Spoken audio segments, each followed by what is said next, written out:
வணக்கம் நேர்களே. ஐரோப்பிய செய்திகளின் இரவு நேர செய்திகள். முதலில் தலைப்புச் செய்திகள். ஹார்முஸ் நீரிணையில் கடல் கன்னி வெடிகளை அகற்ற பிரித்தானியா ஆயத்தம். ஹார்முஸ் நீரிணை 6 மாதங்களுக்கு மூடப்படும் அபாயம், உலக நாடுகளுக்கு எச்சரிக்கை. செர்னோபில் அருகே ரஷ்யா ஏவுகணை தாக்குதல், அணு விபத்து அபாயம். பிரிட்டன் ராணுவத்தின் முக்கிய நகர்வு, 1400 வீரர்கள் சிவிலியன் படகில் ஐரோப்பாவிற்கு பயணம். ஜெர்மனி பிரான்ஸ் போர் விமான திட்டம் முடிவெடுப்பதில் கருத்து வேறுபாடு. லண்டனில் வாழ்க்கை செலவு நெருக்கடி, பணி நேரம் புதிய உச்சத்தில். பிரிட்டன் அமெரிக்க பாதுகாப்பு உறவு, முன்னாள் நேட்டோ தலைவரின் எச்சரிக்கை. லாட்வியா பாதுகாப்பு அமைச்சரின் உறுதி, நேட்டோ கூட்டாளிகளுக்கு அமெரிக்காவின் உதவி நிச்சயம். இனி விரிவான செய்திகள். ஹார்முஸ் நீரிணையில் போக்குவரத்தை உறுதி செய்யவும் கடல் கன்னிவெடிகளை அகற்றவும் பணிகளுக்கு ஆதரவு அளிக்கவும் பிரிட்டன் தனது கடற்படையை தயார் செய்து வருகிறது. இந்த நடவடிக்கையின் ஒரு பகுதியாக RFA லைம்பே கப்பலை தானியங்கி கன்னிவெடி கண்டறியும் கருவிகள் மற்றும் ட்ரோன்களை ஏந்திய ஒரு தாய் கப்பலாக மாற்றும் பணிகள் நடைபெறுகின்றன. சர்வதேச வர்த்தக மற்றும் எரிசக்தி போக்குவரத்துக்கு முக்கியமான இந்த நீரிணையில் தற்போது ஈரான் அமெரிக்க மோதலால் ஏற்பட்டிருக்கின்ற பாதிப்புகளை சரி செய்ய இந்த நடவடிக்கை எடுக்கப்பட்டுள்ளது. கப்பல் போக்குவரத்தின் பாதுகாப்பை உறுதி செய்யவும் நீரிணையை மீண்டும் திறந்து சர்வதேச வர்த்தக பாதையை மீட்டெடுக்கவும் பல நாடுகளுடன் இணைந்து பிரிட்டன் செயல்படுகிறது. கன்னிவெடிகளை தேடி அகற்றுவதற்காக அதிநவீன நீருக்கடியில் செல்லும் ரோபோக்கள் மற்றும் ட்ரோன்கள் இந்த திட்டத்தில் முக்கிய பங்காற்ற உள்ளன. இதுபோன்ற தடுப்பு நடவடிக்கைகள் மற்றும் கூட்டு முயற்சிகள் மூலம் முக்கியமான கடல் வழித்தடங்களில் தடையற்ற பயணத்தை உறுதி செய்ய சர்வதேச நாடுகள் முனைப்பு காட்டி வருகின்றன. ஹார்முஸ் நீரிணை 6 மாதங்களுக்கு மூடப்படும் அபாயம், உலக நாடுகளுக்கு எச்சரிக்கை.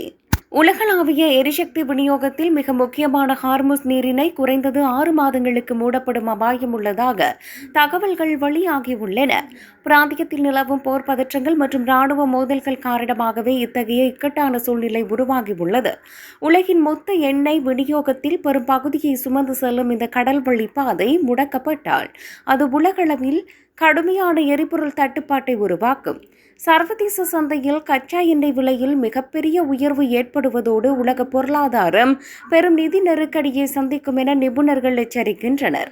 வணிக கப்பல்கள் மாற்றுப்பாதைகளை தேர்ந்தெடுக்க வேண்டிய கட்டாயம் ஏற்படும் என்பதால் அது சரக்கு போக்குவரத்து கட்டணங்களை பல மடங்கு உயர்த்தும்.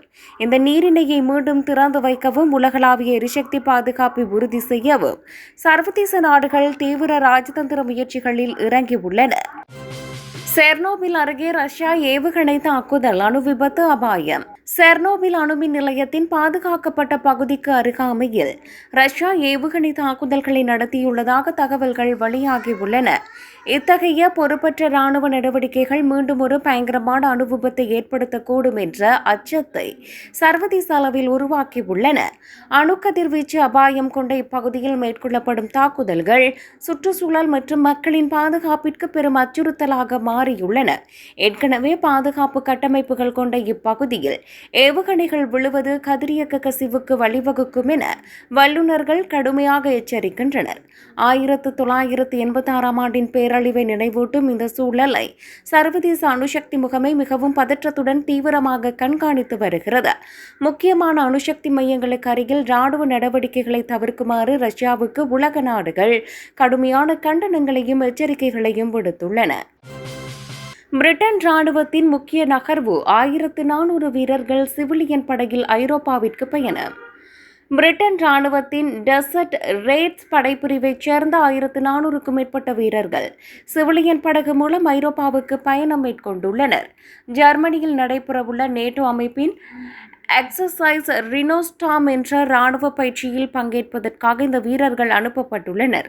வட இங்கிலாந்திலிருந்து நெதர்லாந்துக்கு செல்லும் இந்த 16 மணி நேர பயணத்திற்கு வணிக ரீதியான பயணிகள் படகு ஒன்று பிரத்யேகமாக வாடகைக்கு எடுக்கப்பட்டது.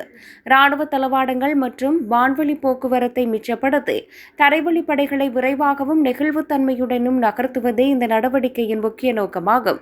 ஏறக்குறைய ஒரு தலைமுறைக்கு பிறகு பிரிட்டன் ராணுவம் இவ்வாறு பெரும் எண்ணிக்கையிலான வீரர்களை சிவிலியன் படகுகள் மூலம் வெளிநாடுகளுக்கு கொண்டு செல்வது குறிப்பிடத்தக்கது. ஜெர்மனி பிரான்ஸ் போர் விமான திட்டம் முடிவெடுப்பதில் கருத்து வேறுபாடு.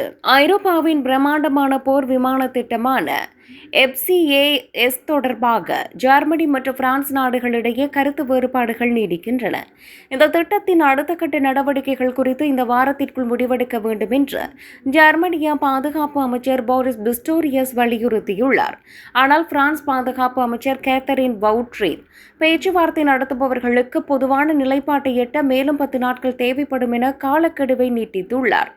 100 பில்லியன் யூரோ மதிப்பிலான இந்த திட்டத்தில் ஜெர்மனியின் ஏர்பஸ் மற்றும் பிரான்சின் டசால்ட் ஏவியேஷன் ஆகிய நிறுவனங்களுக்கிடையே தலைமை மற்றும் தொழில்நுட்ப தேவைகள் குறித்த மோதல்கள் உள்ளன.